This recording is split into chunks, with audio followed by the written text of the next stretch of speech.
दिल्ली के रण में फंस गए केजरीवाल। कांग्रेस और आम आदमी पार्टी में छिड़ी जंग। कांग्रेस नेता ने केजरीवाल को दिखाई औकात।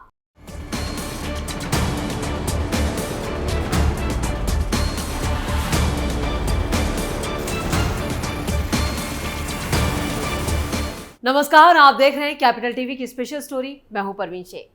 दिल्ली विधानसभा चुनाव 2025 की चुनावी तपिश इस बार किसको झुलसाने वाली है, ये तो चुनाव के नतीजे तय करेंगे। लेकिन चुनावी रण में आम आदमी पार्टी को टक्कर देने के लिए कांग्रेस भी मैदान में उतर चुकी है। प्रदेश कांग्रेस कमेटी इस बार बीजेपी और आम आदमी दोनों को फाइट देने की रणनीति पर काम कर रही है। अब इस रणनीति में कितना दम रहेगा, ये तो चुनाव के नतीजे तय करेंगे। लेकिन दिल्ली कांग्रेस के अध्यक्ष देवेंद्र यादव ने BLA मैनेजमेंट कमेटी में शामिल लोगों को संबोधित किया और इस मौके पर उन्होंने कहा कि किसी भी राजनीतिक दल के लिए BLA 1 और BLA 2 की भूमिका काफी अहम होती है। यानी उन्होंने अपनी ताकत दिखाने की कोशिश की और हौसले यहाँ पर देवेंद्र यादव के काफी बुलंद। देवेंद्र यादव ने ट्रेनिंग में मौजूद BL1 और BL2 से जुड़े पार्टी कार्यकर्ताओं से संघर्ष करो, बूथ जीतो की नीति पर काम करने का आह्वान किया। इसके साथ ही आप सरकार की कमजोरियों के बारे में भी लोगों को बताने को कहा। इस बात का भी जिक्र किया कि कांग्रेस सरकार के कार्यकाल में दिल्ली में क्या क्या काम हुए हैं, ये लोगों तक पहुंचाया जाए। क्योंकि कई सर्वे सामने आ रहे हैं जो बता रहे हैं दिल्ली में आम आदमी पार्टी के मुखिया अरविंद केजरीवाल का ग्राफ अब नीचे आ चुका है। राजनीति के इस नटवरलाल की पोल खुल चुकी है और जनता यहाँ पर समझ चुकी है कि कैसे उनको बेवकूफ बनाया गया। संघर्ष करो, बूथ जीतो, चुनाव जीतो। क्या कांग्रेस की ये रणनीति दिल्ली में करेगी काम?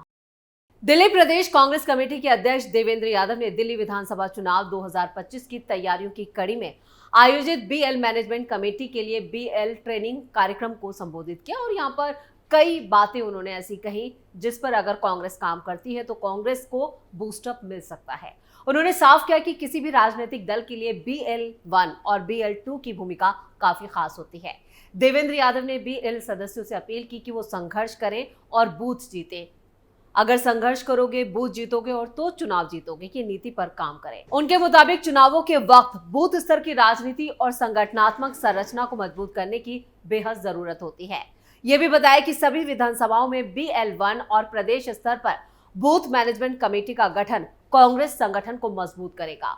बूथ मैनेजमेंट कमेटी के चेयरमैन राजेश गर्ग की आयोजित ट्रेनिंग कार्यक्रम में यादव ने जोर देकर कहा कि जिला, ब्लॉक, मंडल और सेक्टर अध्यक्षों को BLA के साथ मिलकर काम करना चाहिए ताकि विधानसभा चुनावों में कांग्रेस की जीत पक्की हो सके।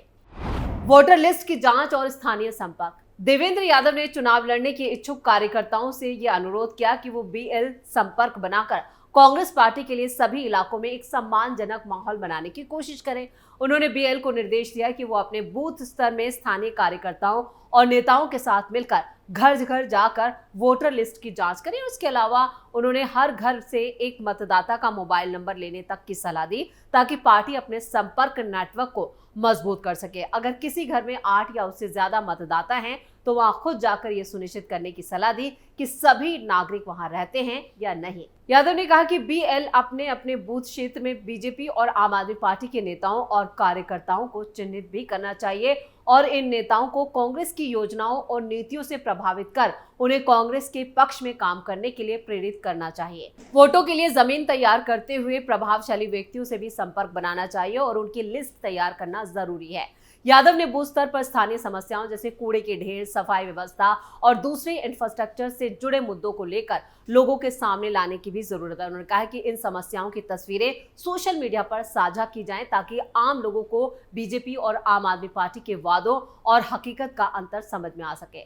आखिर में देवेंद्र यादव ने यह भी कहा कि सक्रिय शिक्षित युवा और महिलाओं, यानी यहाँ पर खासतौर से युवा और महिलाओं पर फोकस करने पर जोर दिया और कहा कि कांग्रेस परिवार से इन्हें जोड़ा जाए।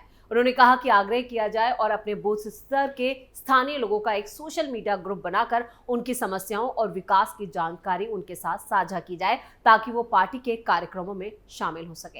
यहाँ कांग्रेस ने अपनी तैयारियों को धार देनी शुरू तो कर दी है, लेकिन यहाँ पर चुनौतियां कांग्रेस की बहुत ज्यादा हैं। उन चुनौतियों से, क्योंकि पार्टी के अंदर ही कई ऐसी चुनौतियां हैं जिससे पार्टी जूझ रही है।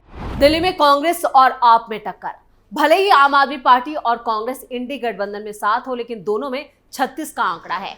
ये कोई बात किसी से छिपी नहीं है, बल्कि यूं कहा जाए तो ज्यादा बेहतर होगा कि आम आदमी पार्टी के मुखिया अरविंद केजरीवाल खुद को कांग्रेस और राहुल गांधी के कॉम्पिटिटर के रूप में देखते हैं। जिस तरह की दूरी अरविंद केजरीवाल कांग्रेस के साथ रखते हैं, उससे यही लगता है कि वो खुद को राहुल गांधी को विकल्प के रूप में देखने के लिए बेताब हैं। केजरीवाल की इस बेताबी की तस्दीक ऐसी खबरें करती हैं जिसमें वो कांग्रेस से दूरी बनाने की रणनीति पर काम करते नजर आ रहे हैं। अब जैसे अरविंद केजरीवाल की पार्टी कह रही है कि महाराष्ट्र और झारखंड में वो इंडी गठबंधन के दलों के लिए प्रचार करने जाएंगे, लेकिन कांग्रेस छोड़कर वो उद्धव और शरद पवार की पार्टी के लिए चुनाव प्रचार करेंगे। जाहिर है इस तरह का प्रस्ताव देकर वो विपक्ष के एक ऐसे नेता के रूप में जगह बनाना चाहते हैं जिसका प्रभाव पैन इंडिया लीडर के रूप में हो। जाहिर है अभी विपक्ष में इस ऊंचाई वाले नेता सिर्फ राहुल गांधी ही है। वैसे तो pan India appeal Mamata Banerjee, Akhilesh Yadav का भी है। इन नेताओं के साथ दिक्कत यह है कि ये अपने ही राज्य में फंसे हुए हैं। अरविंद केजरीवाल के पास इस समय मौका जरूर है, लेकिन ये मौका वो कैश करा पाते हैं या नहीं, ये वक्त बताएगा। जाहिर है इसके लिए केजरीवाल को सबसे पहले कांग्रेस से छुटकारा पाना होगा। जैसे हालात बनते दिख रहे हैं, वो कुछ ऐसा ही इशारा कर रहे हैं कि जल्द ही ये खबर आ सकती है कि वो दिल्ली में कांग्रेस के साथ चुनाव न लड़ने का ऐलान कर दें। दिल्ली चुनाव में कांग्रेस और आप आमने सामने। इसके साथ ही जो हालात बनते जा रहे हैं, उससे यही लगता है कि दिल्ली में आम आदमी पार्टी और कांग्रेस के बीच कोई गठबंधन नहीं होने वाला है। पिछले 10 सालों से दिल्ली विधानसभा में कांग्रेस का कोई भी विधायक नहीं पहुंचा है। ऐसे हालात में कांग्रेस भले ही दावा करे कि उसकी जड़ें मजबूत हैं, लेकिन सीट शेयरिंग का जो ऑफर अगर उसे मिला तो वो सम्मानजनक नहीं होगा। दिल्ली में आम आदमी पार्टी कांग्रेस के लिए वैसे ही ऑफर दे सकती है जैसा उसे हरियाणा में दिया गया, यानी कि दिल्ली विधानसभा चुनावों में कांग्रेस को कुछ महत्वहीन हारने वाली सीटों का ऑफर दिया जा सकता है, जिस तरह का ऑफर कांग्रेस ने आम आदमी पार्टी को हरियाणा में दिया। कुछ इसी तरह का ऑफर लोकसभा चुनाव के दौरान टीएमसी ने और यूपी उपचुनाव में समाजवादी पार्टी ने कांग्रेस को दिया। वैसे भी दिल्ली विधानसभा चुनावों में कांग्रेस को शायद ही कोई साझेदार मिले। हाँ, एक बात और हो सकती है कि आम आदमी पार्टी अखिलेश यादव की तरह अपने सिंबल पर कांग्रेस के कैंडिडेट्स को चुनाव लड़ने का ऑफर करे, लेकिन यूपी उपचुनाव की तरह कांग्रेस क्या दिल्ली में आम आदमी पार्टी के उम्मीदवारों को इंडी गठबंधन का उम्मीदवार मानकर चुप रह जाएगी? जाहिर है कि कांग्रेस कभी भी ऐसा नहीं करेगी। इंडी गठबंधन में कांग्रेस को हाशिए पर। इंडी गठबंधन वाले राज्यों में जिस तरह कांग्रेस को हाशिए पर धकेला गया है, उस तरह की कोशिश दिल्ली में भी होना तय है। वैसे भी बीजेपी को हराना अगर कांग्रेस का मकसद है, बिना हानि लाभ के बारे में अपनी आंखें मूंद कर फैसले लेने होंगे, क्योंकि हर राज्य में जहां कांग्रेस की कोई सहयोगी पार्टी सत्ता में आ गई या आने का सपना देख रही है, वो उसे हाशिए पर ही रखना चाहती है। जैसे जम्मू कश्मीर में देखिए, इंडी गठबंधन के सत्ता में आने के बाद ही कांग्रेस को कायदे से किनारे लगाने की तैयारी हो गई थी। शायद इसी वजह से कांग्रेस ने जम्मू कश्मीर मंत्रिमंडल में शामिल होना ठीक नहीं समझा और बाहर से समर्थन देने का वादा किया। उत्तर प्रदेश में अखिलेश यादव अभी सत्ता से दूर हैं, फिर भी वो नहीं चाहते कि यूपी में कांग्रेस अपनी जड़ें गहरी जमाए। पश्चिम बंगाल में ममता बनर्जी ने तो कांग्रेस के साथ ऐसा बिहेव किया जिसे कांग्रेस कभी भूल नहीं सकती। महाराष्ट्र में लोकसभा चुनावों में सबसे बेहतरीन प्रदर्शन करने वाली कांग्रेस को भी उसके सहयोगी दलों ने अपने बराबर ही सीट देकर कांग्रेस को उसकी औकात दिखाई है। गौरतलब है कि महाराष्ट्र में महाविकास आघाड़ी ने यह फैसला लिया कि कांग्रेस और शिवसेना और एनसीपी तीनों बराबर सीटों पर चुनाव लड़कर, मतलब 85-85 के फार्मूले पर बात बनी है। दरअसल महाराष्ट्र हो, दिल्ली हो, यूपी हो, बंगाल हो, सभी जगहों पर एक ही समस्या है। हर राज्य में कांग्रेस के कोर वोट बैंक को ही वहां के स्थानीय पार्टियों ने अपनी पार्टी का बेस बना लिया है। कांग्रेस का कोर वोटर अल्पसंख्यक और दलित रहा है। आज समाजवादी पार्टी, आम आदमी पार्टी, राष्ट्रीय जनता दल, टीएमसी, एनसीपी, जिसके पास अपना वोट है वो सारा कांग्रेस का ही वोट है। राजनीतिक विश्लेषकों का मानना है कि इन सभी को ऐसा लगता है कि अगर कांग्रेस की वापसी होती है तो उनके कोर वोटर्स अपनी घर वापसी कर लेंगे। ऐसी दशा में अरविंद केजरीवाल, ममता बनर्जी और अखिलेश यादव की राजनीति ही खत्म हो जाएगी। दिल्ली में कांग्रेस खुलकर करेगी केजरीवाल का विरोध। अभी हाल ही में आम आदमी पार्टी की एक प्रवक्ता प्रियंका कक्कड़ ने कहा कि दिल्ली विधानसभा चुनाव हमने अकेले लड़ने का फैसला किया है।